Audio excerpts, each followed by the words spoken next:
In today's video, I'm going to teach you how to edit Illustrator file to PowerPoint using Adobe Illustrator. This is a great way to use professional graphics and vector designs directly inside your presentations. First, open Microsoft PowerPoint on your computer. Next, open the presentation where you want to add your Illustrator graphics. Now, go to the Insert tab at the top of the PowerPoint window. From there, click on Pictures. Next, choose this device to browse files stored on your computer. A file browser window will appear.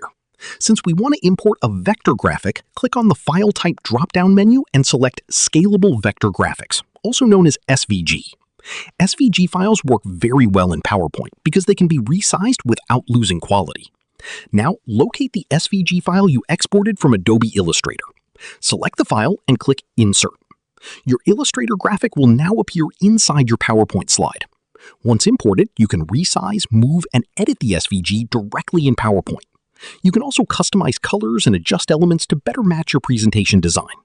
Using SVG graphics helps keep your slides sharp, clean, and professional looking.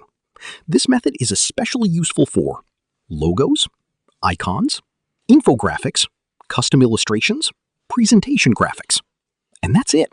You've successfully imported and edited an Illustrator file in PowerPoint. Thanks for watching, and don't forget to subscribe for more helpful design and PowerPoint tutorials.